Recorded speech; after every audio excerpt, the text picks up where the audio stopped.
We're here with Ryan Condal, one of the showrunners for House of the Dragon. Ryan has done the television show Colony, but most relevant to y'all will be the fact that he has a podcast all about props. It's called The Stuff Dreams Are Made Of, and he hosts it with David Mandel, who's known for Veep, Curb Your Enthusiasm, Seinfeld, and more. It's a great listen, so check it out and let them know that History of Westeros sent you. So there's 2 episodes in the book at this point, and obviously it's been a fantastic reaction. I listened to your podcast, Stuff Dreams Are Made Of, and that was super fun. We will actually be doing, I'm going to try to have some people on from the show, more like artisans that build stuff, because I think more specific to the show. So I think this season we're going to come back in the fall and soonish, and definitely it's still a show about collecting, but I think there's a lot of interest now that we can actually have people on and talk about the stuff that they built for the show. So we're going to do a bit of that, and I think we're going to come right out of the gate with somebody very near and dear to my heart that worked on the show. So yeah, Stuff Dreams Are Made Of. Please subscribe and give a listen. Yeah, it's interesting stuff. Yeah. I've really liked it. I listened to you talking with Tim, who's the armorer, yeah, and Tim that's Lewis. It's a perfect example of the type of person that we could expect to hear from you. And your co-host, David, made a great joke there talking about you and House of the Dragon and how you're a collector of props and things like that. And he made the joke that it's like putting a heroin addict in charge of the heroin factory, which that does seem like an apt thing, you being such a fan of props. So let me ask you, let me see, maybe we got a little conspiracy theory here. Is this whole thing just a way to fuel your habit? House of the Dragon is all just your props habit here? Yeah, Dave and I have also joked about that. He's like, really the best way if you're a collector is just to sort of, spend 15 years, learning a craft and then go and create a genre fiction show and then create a bunch of stuff within the show and then make the show and just steal the stuff from the show, and thus it's essentially a perpetual motion machine, right? There is no wasted energy there. Simple as that. Yeah. So it's a good plan. I mean, that's not why I got into it, but the thought did occur to me as I was, taking parchments home with me every day from work. Well, I'll give an extra teaser for your show, and I give people a little extra incentive to listen, which is that you teased some sort of prop, some item that was an original that was used in the show, that was like the first thing you grabbed for yourself, and you said it was maybe damaged in a certain way during a stunt. So he's going to reveal one day what that is. So tune in, folks. I will. And, yes, that episode has not happened yet, but I did take a banged up one home with me from a particular scene that has not happened yet. Oh, okay, so it wasn't a scene from the first 2 episodes. All right, so we know that much. Correct. Yeah. That's cool. There's a question from someone who's interacted with your show that's a listener of our show as well, Taylor Lineberry, who asks, will any of the House of the Dragon props make it to auction, you think? Or is that maybe too hard to predict at this point? Or I don't know. I mean, at this point, it's always hard to predict. You just never know where this stuff goes. I mean, my hope is that at some point they would do something like that. And I will certainly encourage that when the time comes, just because I think it's such a great, fan outreach thing. It's just a great way to share the show with the fans. And I mean, you can imagine, you haven't seen the containers and containers, and we just make so much stuff for the show. They're, even with a robust archive and multiple museum exhibits, touring exhibits, there's always more stuff than you could possibly keep, and multiples and things like that, because it is a very high-end show. Everything on the show is bespoke, so there's just so much of it, and at some point it just becomes so onerous to keep it all that I think that's actually a really cool way to dispose of something where it doesn't end up in a landfill. And it's done in an official way.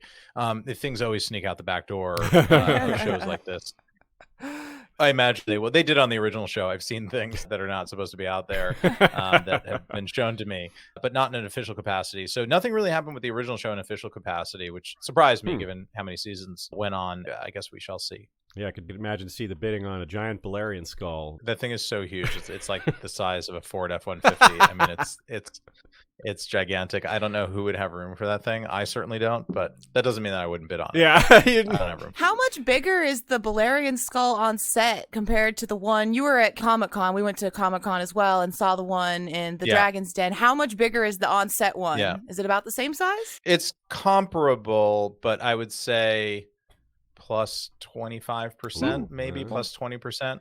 Yeah, the teeth were the real tell to me, because the teeth on the real prop are, properly like, short swords, long daggers, Jeez. however you want to look at it, as described in the book. But yeah, it's enormous. I mean, it's enormous. And you can see it's not a visual trick. Like when Viserys and Rhaenyra are standing under it in the pilot, they're right in front of it. It's there. The prop is actually right there. It's not a green screen effect or a forced perspective or an element or anything that's in there. It's up on a big plinth. You can see how, Patty's 6 foot. He's my height. Wow. It towers over him. Absolutely massive. That's fantastic. Well, one of the props / set pieces that has caught a huge amount of attention, especially in our corner and just in general, is the just incredibly awesome Valyria model. Can you, Viserys is working on, can you talk to us about anything to do with that? Like where the idea came from, how it was made, just how awesome it is? Because I just stared at it last night. There's the overhead shot in episode 2, and I freeze framed it and just stared at it for a while and just kind of let my imagination run wild on the possibilities. It's so beautiful. Yeah, it's great. It was built by our big props team, and it's the same team that made Valyrian Skull, the same team that made the Iron Throne, the team that made you haven't seen it yet, but the artifacts in the Sea Snake's Great Hall. You saw a little bit in episode 2. Yeah. So anything kind of massive, you can't take to set in a briefcase that's considered a prop or a big piece of bespoke set deck they make. And that idea actually came out of the writer's room. And we were looking for, the joke in the writer's room is sort of like, I feel like Viserys would have a train set, that he'd be working on, like what's the medieval version, what's the Westerosi version of a train set. And it came around to Viserys being steeped in history. And we know that, in the book, he's kind of cast as this sort of, lighthearted king who likes his feasts and his balls and his hunts and things like that. And Viserys definitely has that streak to him. He does have that bit, I wish I could just retire and go out to the country and slough off this responsibility that I have. But I think the underlying thing, the more interesting, complex wrinkle to him is that he carries this burden that they shared with Rhaenyra in the first episode. He is deeply steeped in Valyrian history. And I think that was the thing that we came around to, is like, it's interesting that Viserys actually has this really deep kind of scholarly knowledge of Valyrian history and doesn't know it cursorily the way I think a lot of people, even other Targaryens, do. They take all the important bits, like fire and blood and dragons, and we're closer to gods than men. I've got all that stuff. Whereas Viserys has actually studied it, and we'll talk about it as the season goes on.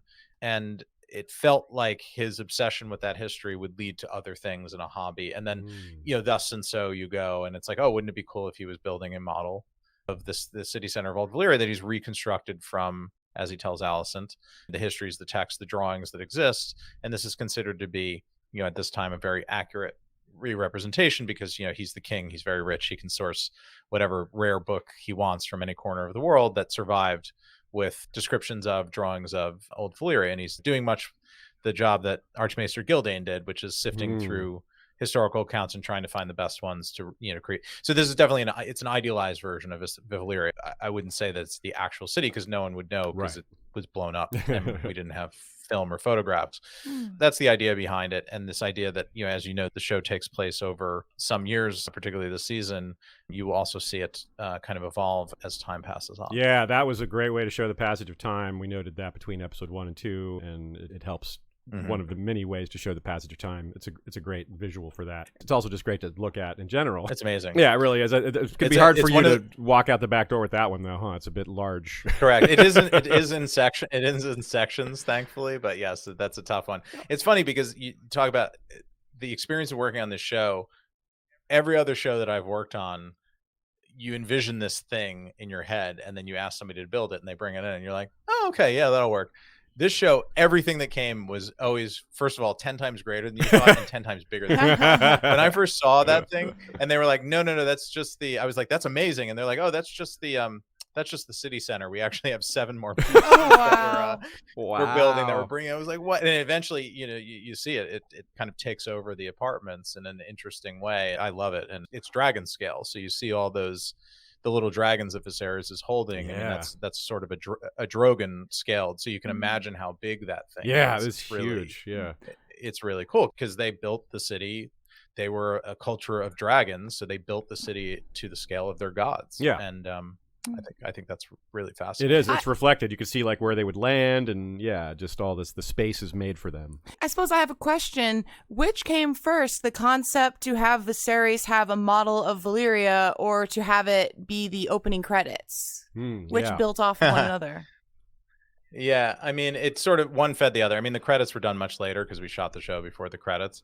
But the idea with the credits was always to try to create a representation of old Valyria, with the sense that the credits are this kind of unknowable technology from old Valyria as a way that they have of tracking their genealogy. Again, a representation of it. We don't really know what we're looking at, but trust in that the blood mages and the people that kept track of genealogy back in Valyria, where they had all their crazy technology and magics, would have known exactly what that was. That's the sort of idea that we're going into. And then with the model being the sort of impetus for the creation of that. That's really cool. Yeah, that's fascinating. It must have been a lot of fun to try to imagine some of that stuff. It brings up another question.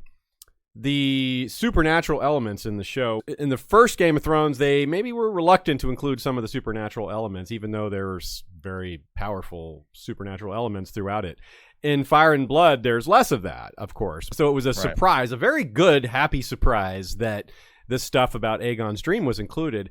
It gave us a lot to talk about, a lot to think about, and added that supernatural element. Can you talk to us maybe about your approach for not just that particular plot point, but just how to handle the supernatural, how to handle things like that in this setting, or what your approach was? Yeah, I mean, you have to do so with a deft hand. I mean, I love what George did in the original books. Was he opens with that banger of a chapter, the prologue of the first book, which tells you that this is a fantasy world, but then you don't go back to it quickly. And what happens in that chapter, which I always love in the way he wrote it, even though those characters inhabit this fantasy world, that stuff is really scary and out of world to them. So that it's rare and it hasn't happened. So it's special. And then he takes a long time before he dips back into that world and goes back there.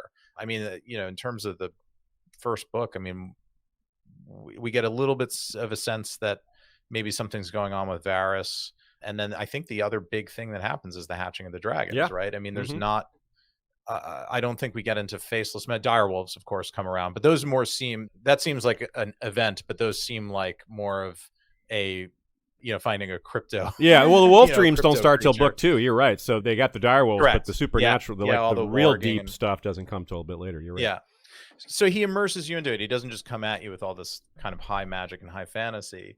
I've always really liked that. And I actually like what David and Dan did a lot in the original series, because they played even more coy with it to draw people into the real elements of the show. And then they kind of built on that and came out with it. So they didn't turn off the sort of snobby adults that were coming, pretending that they were watching a palace intrigue piece, a historical fiction piece. With Fire and Blood, as you pointed out, the magical element there is really just the dragons. And a bit of dreams, Targaryen dreams and things. It's essentially the magic that's related to the Targaryens and little else. So we wanted to keep the sense of that alive, because it is very much alive in Westeros. And George himself talks about when there are dragons around, the magic is more alive in the world. So how do we keep that alive and remind people that this is a world where prophecies come true, where things are foreseen and then do happen, where magic does exist? We know that there's blood magic, and there's all sorts of green seeing and the weirwoods and all those things that we know from the original series. But I didn't want to just dump it on the narrative. So it's, how do you find places and storylines where you can remind people that stuff is still alive? I mean, the dragons really help because they are cool and they are a very visual reminder that we live in a fantasy world. But I also love what George did with all the prophecy and the clever way that he built that stuff over decades, and some of it still hasn't paid off in the books. Yeah, for sure. But we know it's going to. And that's what drew us back to the dream when George told us about Aegon being a dreamer, and that having been kept from the written history, that felt like a great place to go, because that felt like something that the Targaryens could carry, and you can play with ideas within that. We also know where that history goes, so that makes it in and itself interesting and turns it on its ear the way George always does with his writing. This isn't just going to go to a clean end where you find the chosen one and it's Neo and he saves the Matrix. It doesn't go that way. See, the letters N-E-O are in Aegon, so I really thought no. That's true, and you can't spell Targaryen without rhyme. I'll just give you that. Damn, how did I miss that one? So, on the subject of the dream, in various interviews, it seems to me that George provided you with the information that Aegon was a dreamer, and y'all filled in the gaps of what the ramifications of that could be, how that could go. You spoke about how you decided to build on that by having him pass that down to future generations. Is that the sort of thing that you come up with and then you run it by George and see what he thinks of it? How much of this is like a consultation, a collaboration? What's the process like there? The back and forth? Are you just texting him every day? I do text him every day. He texted me today.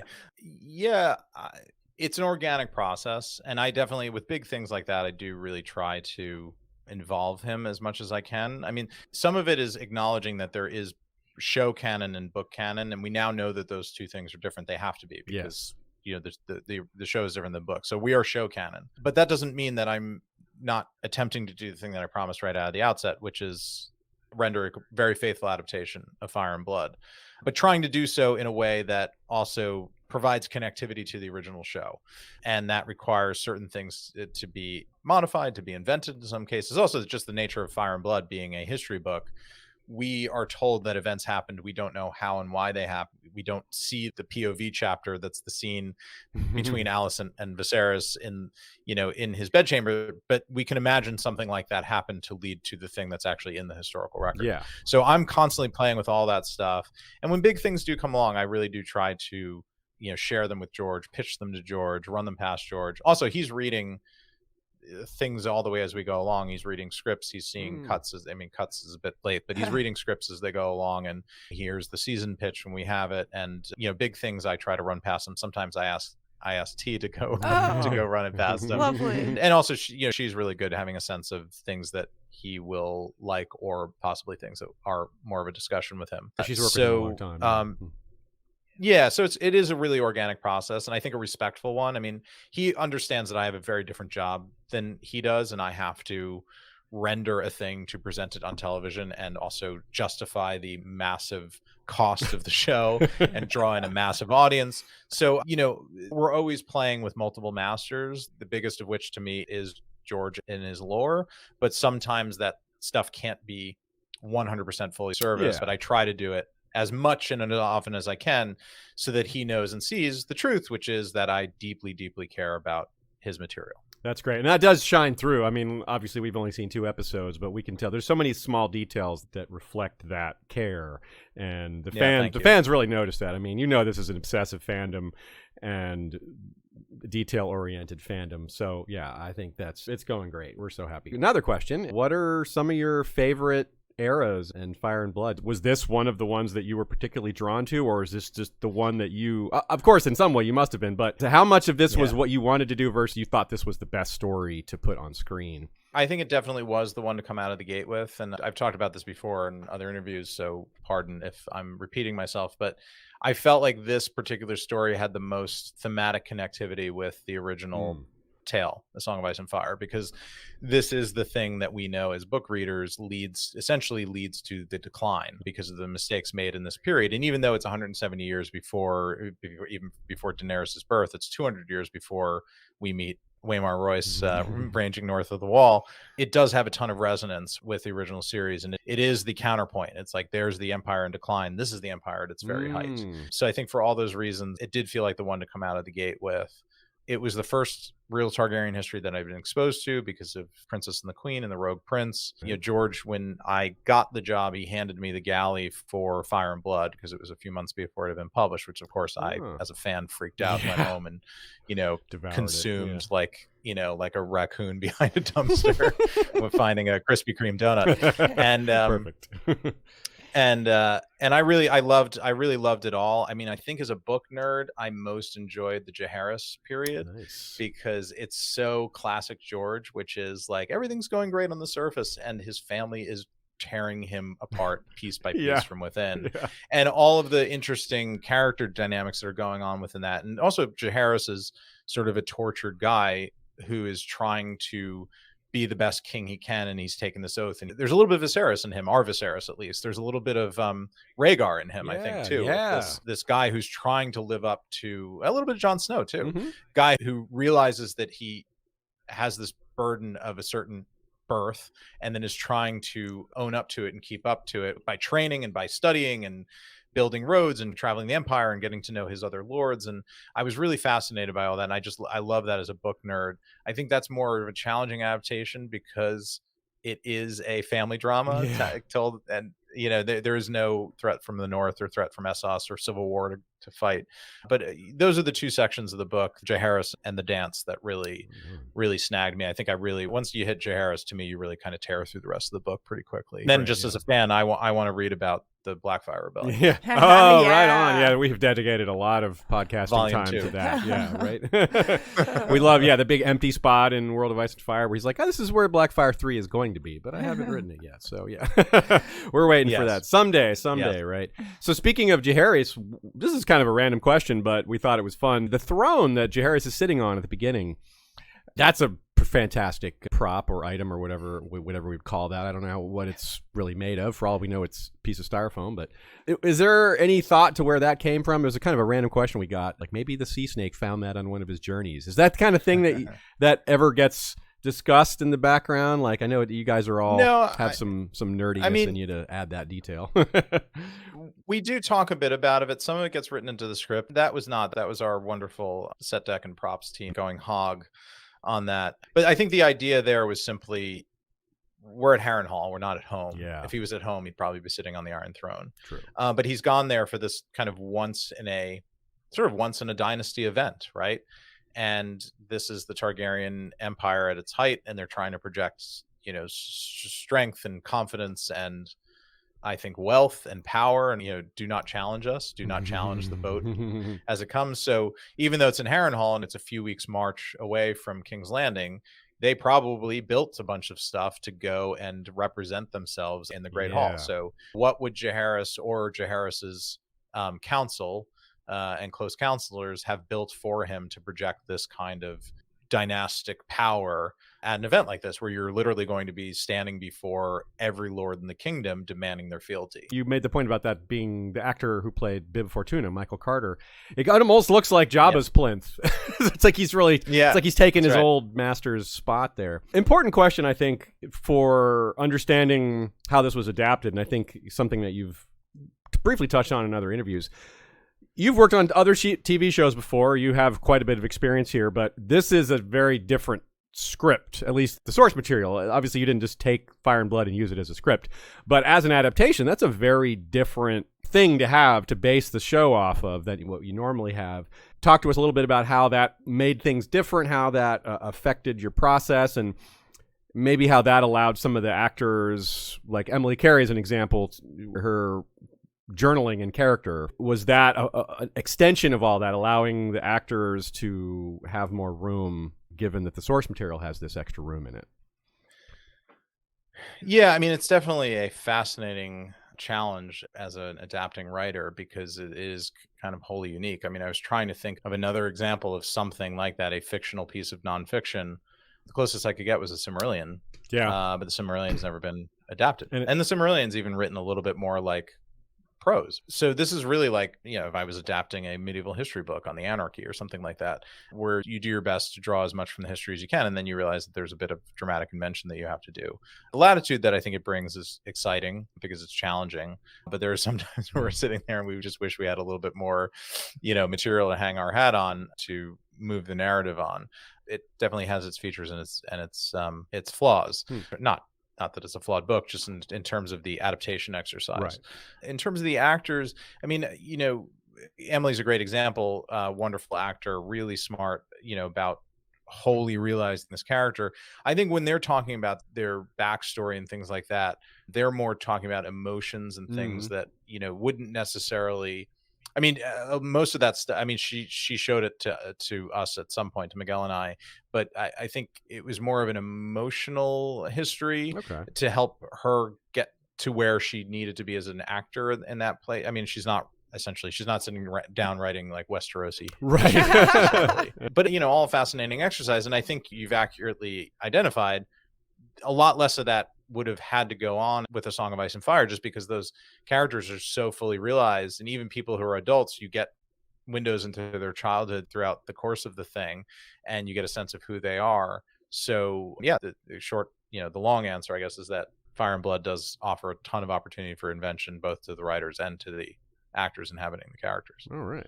We've got a couple of real quick questions to finish off. I know we're about out of time here, so we'll give you just some short ones to wrap it up. Go ahead. A question from listener Scott Wortman. Is there a favorite house of yours that you just weren't able to include that you really wanted to? Or do you just have that power? If you want You're something, just like, you have we're it. putting that in there. I know you said you could include machine guns if you wanted to on what's the Stuff Dreams Are Made Of podcast. You made that point. That's so right. that is true. We don't expect to see machine guns. The top panels of Viserys' wheelhouse do pop off at some point. And cannons emerge. Browning's machine guns come up, a la the Batmobile. That's going to be a surprise. That's the real twist. Yeah. it is surprising. Wildfire cannons. That. Yeah. That's good too. I've really enjoyed introducing, I think the fun of this series is that you get to introduce the Hightowers and the Valyrians and spend a lot of time with them. So I've really enjoyed that. I think particularly the Valyrians have been really interesting, because that was such an interesting place to go. And that's a house that exists in The Song of Ice and Fire, but is so kind of marginalized that you don't even really hear about them anymore. So here, exploring them at their height. The Hightowers are always important. It's just they're way off in the south, and they didn't have anybody at court, so you don't really get a sense of them. I think they're interesting because this is their World Series. I mean, this is the best the franchise has ever been. Yes.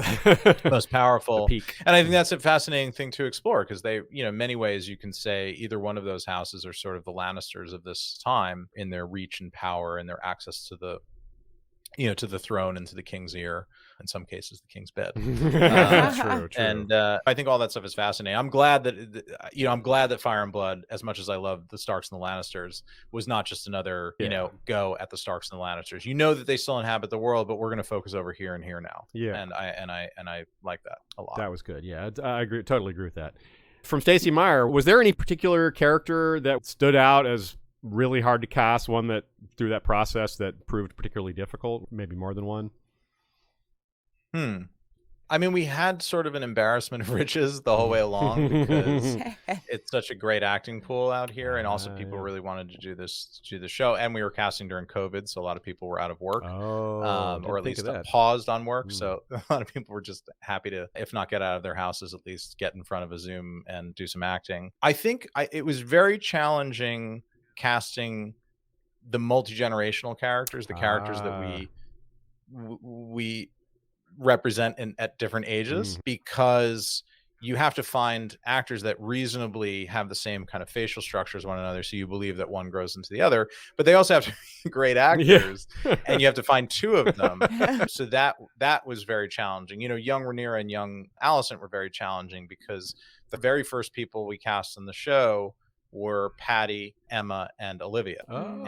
So we had Emma and Olivia for months before we got to Emily Carey and Millie Alcock. Interesting. Alcock, sorry. I keep giving this like British accent to her name. It's Alcock. Sorry, Millie.